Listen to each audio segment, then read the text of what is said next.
Hi guys, this is NR Rahi from English Super Class. Guys, in this video lecture, we are going to learn about the passive voice of past perfect tense. So आज की video बहुत ही important और बहुत ही ज्ञानवर्धक होने वाली है। तो आज हम सीखेंगे पास्ट परफेक्ट टेंस का पैसिव वॉइस बनाना। तो चलिए शुरू कर देते हैं पास्ट परफेक्ट टेंस का पैसिव वॉइस बनाना। गाइज, अगर वीडियो आपको पसंद आ जाती है तो कृपया इसे लाइक कर दीजिए और चैनल को सब्सक्राइब कर दीजिए ताकि आने वाली वीडियो का नोटिफिकेशन आपको मिलता रहे। सो चलिए अब हम शुरू करते हैं वीडियो लेक्चर की। तो सबसे पहले हम बात करेंगे पास्ट परफेक्ट टेंस का पैसिव वॉइस में क्या पहचान होती है। तो पास्ट परफेक्ट टेंस में पैसिव वॉइस की पहचान हिंदी में होती है जा चुका था, जा चुकी थी, आ गया था, आ गई थी। ये शब्द हिंदी वाक्य के अंत में पाए जाते हैं। तो इसका रूल्स देख लेते हैं। पहले ऑब्जेक्ट होगा। अब देखिए, पास्ट परफेक्ट टेंस बेहद ही इजी होता है। क्यों? इसके दो रीजन है। पहला रीजन तो ये है कि इसमें चाहे जो भी ऑब्जेक्ट आए सबके साथ हैड बीन आएगा, और दूसरा रीजन ये है इसमें वर्ब का थर्ड फॉर्म पहले से दिया रहता है। तो मेरी नजर में ये टेंस बहुत ही आसान होता है पैसिव वॉइस बनाने के नजरिए। आपकी नजर में भी ये टेंस आसान है? अगर आसान है तो कमेंट बॉक्स में कमेंट करके जरूर बताइए मुझे। तो देखिए, पहले ऑब्जेक्ट सबके साथ क्या आएगा? हैड बीन आएगा। इसमें कोई दूसरी हेल्पिंग वर्ब नहीं आएगी, सबके साथ हैड बीन। फिर वर्ब का थर्ड फॉर्म, अदर वर्ड, और लास्ट में बाय सब्जेक्ट, एक्टिव वॉइस का जो सब्जेक्ट है उधर जाएगा बाय के साथ। तो देख लीजिए, यहाँ पर कुछ एग्जांपल्स लिखे हुए हैं और ये सब एग्जांपल्स अफर्मेटिव सेंटेंस के हैं। तो यहाँ पर लिखा हुआ पहला sentence, she had given me money, उसने मुझे पैसे दिए थे। अब इसका जब पैसिव वॉइस में आप बनाएंगे तो पैसिव वॉइस में क्या जरूरी है? ऑब्जेक्ट। और इसमें ऑब्जेक्ट कौन है? तो यहां पर देखेंगे आप, इसमें दो ऑब्जेक्ट हैं। अब दो ऑब्जेक्ट क्यों हैं आप क्वेश्चन करके देख लीजिए। तो ऑब्जेक्ट पता करने के लिए पहले हम इसमें क्या का क्वेश्चन करेंगे? She had given me money, उसने मुझे पैसे दिए थे। क्वेश्चन करिए क्या का? उसने मुझे क्या दिए थे या उसने क्या दिए थे? तो आंसर में आएगा पैसे, मनी। तो ये एक ऑब्जेक्ट हमारा ये हो गया। और दूसरा क्वेश्चन करिए आप, किसे या किसको का करिए। उसने पैसे किसे दिए थे या उसने किसे दिए थे? तो यहां पर आएगा मुझे। किसको दिए थे? मुझको। तो यहां पर आंसर आया मी।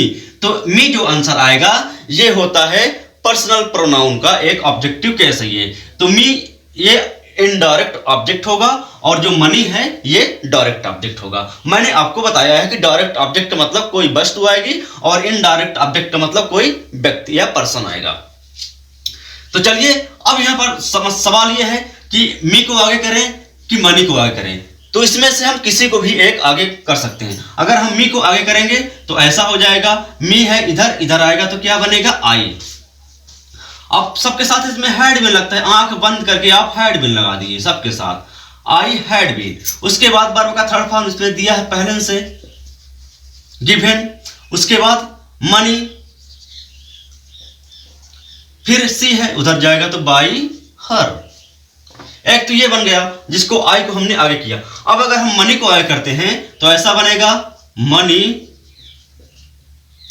हैड बीन, क्योंकि सबके साथ इसमें हैड बीन आता है। हैड बीन, वर्ब का थर्ड फॉर्म पहले से दिया रहेगा, गिवन।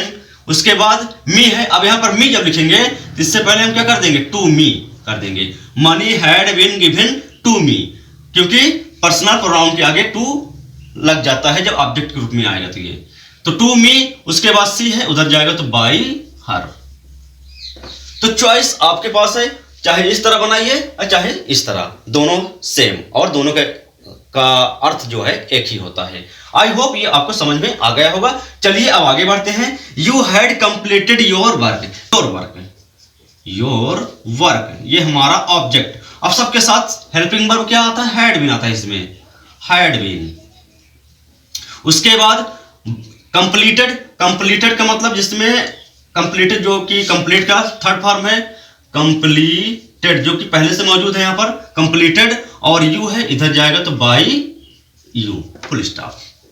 यानी कि तुम्हारा काम तुम्हारे द्वारा पूरा किया जा चुका था। नेक्स्ट, सोना had beaten Mohit with a stick, Sohan ने मोहित को एक स्टिक से पीटा, यानी कि स्टिक से मारा। तो इसमें क्वेश्चन करिए, क्या का क्वेश्चन करेंगे, तो इसमें वस्तु का नाम नहीं है तो क्या के क्वेश्चन में यहाँ पर ऑब्जेक्ट नहीं आएगा। और किसे या किसको का क्वेश्चन करेंगे तो हमारा मोहित आ जाएगा। सोना ने किसको पीटा, मोहित को, तो मोहित हमारा ऑब्जेक्ट है, तो मोहित आगे। मोहित हैड बीन, बीट का थर्ड फॉर्म बीटन, सो बीटन, और यहां पर with a stick other word है, विथ अ स्टिक बाय सोना, फुल स्टॉप। यानी कि मोहित को सोना के द्वारा छड़ी से पीटा गया। आई होप ये आपको समझ में आ गया होगा। चलिए आज हम अब सीखेंगे negative sentence and interrogative sentence, दोनों का साथ में कॉम्बिनेशन करके हम बता रहे हैं। तो देखिए यहां पर निगेटिव सेंटेंस का एक एग्जांपल लिखा हुआ और इंट्रोगेटिव का एक एग्जांपल यहां पर लिखा हुआ है। बेहद ही आसान होता है, इसलिए मैं डिटेल में ज्यादा नहीं बताऊंगा और ये आपको समझ में आ जाएगा। आप खुद सोचिए, खुद करेंगे तो आपकी समझ में अच्छे से आ जाएगा, क्योंकि ये सबसे आसान टेंस होता है पैसिव वॉइस बनाने के लिए। तो यहां पर देख लीजिए, तो यहां पर देखिए negative sentence, she had not played hockey, उसने हॉकी नहीं खेला था। निगेटिव का मतलब होता है कि जिस सेंटेंस में नहीं शब्द होता है या जिस सेंटेंस में इंग्लिश में नॉट होता है। तो यहां पर देख लीजिए उसने हॉकी नहीं खेला था, उसने क्या नहीं खेला था, हॉकी, तो हॉकी हमारा ये आगे आ जाएगा। अब क्या लगेगा, सबके साथ इसमें हैड बीन आता है। अब क्योंकि निगेटिव है तो हैड लिखने के बाद नॉट आ जाएगा, उसके बाद बीन यूज कर देंगे। हॉकी हैड नॉट बीन, और प्ले जो कि थर्ड फॉर्म पहले से यहां पर दिया हुआ है प्लेड, और सी है उधर जाएगा तो बाई सी का हर। Hockey had not been played by her, hockey इसके द्वारा नहीं खेला गया। देखिए हैड के बाद हमने नॉट बीन जोड़ दिया, बस हो गया इंट्रोगेटिव निगेटिव सेंटेंस ऐसे ये होता है। आई होप आप सबको समझ में आया होगा। चलिए अब हम सीखते हैं इंट्रोगेटिव सेंटेंस को पैसिव वॉइस में कैसे बनाते हैं। तो हैड यू मिस्ड राम, क्या तुमने राम को याद किया था। इंट्रोगेटिव सेंटेंस का मतलब होता है कि जिस हिंदी वाक्य में क्या शब्द शुरू में आता है और इंग्लिश में हेल्पिंग वर्ब शुरू में आती हैं। तो देखिए हेल्पिंग वर्ब में शुरू में दिया है, इंट्रोगेटिव सेंटेंस है, तो वही है नियम है, ऑब्जेक्ट को आगे करेंगे। तुमने किसे याद किया, राम को, तो यहां पर राम हमारा ऑब्जेक्ट हो जाएगा। अब चूंकि इंट्रोगेटिव है तो जिस अगर एक्टिव वॉइस में हैड शुरू में है तो पैसिव वॉइस में भी हैड शुरू में होगा, क्योंकि सबके साथ हैड आता है। तो हैड राम हो गया, उसके बाद ऑब्जेक्ट के बाद क्या कर देंगे, बीन रख देंगे, हैड राम बीन, और बाकी स्ट्रक्चर मिस का थर्ड फॉर्म मिस्ड पहले से यहां पर दिया हुआ है, हैड राम बीन मिस्ड, और यू है उधर जाएगा तो बाई यू, और लास्ट में क्वेश्चन मार्क। देख लीजिए had Ram been missed by you, बेहद आसान, एकदम इजी।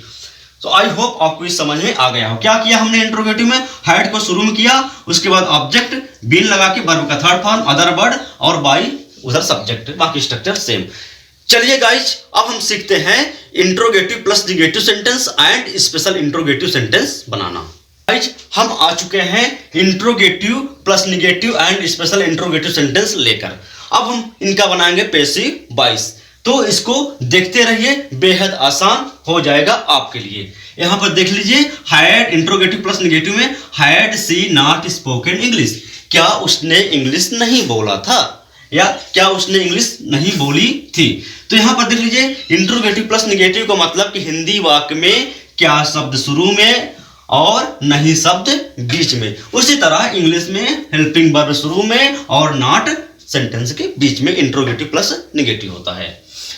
तो चलिए पहले इसको हम पैसिव वॉइस में तब्दील कर लेते हैं। Had she not spoken English, English हमारा ऑब्जेक्ट इधर आएगा, तो यहां पर हो जाएगा ये इंट्रोगेटिव सेंटेंस है और प्लस निगेटिव है, तो हेल्पिंग वर्ब हैड शुरू में, हैड इंग्लिश, फिर उसके बाद नॉट, तब बीन आ जाएगा, नॉट के बाद been, had English not been, और स्पोकन जो कि पहले से यहां पर थर्ड फॉर्म में है, स्पोकन यहां भी आ जाएगा, और सी है उधर जाएगा तो बाई हर, यानी कि क्या इंग्लिश उसके द्वारा नहीं बोली गई थी।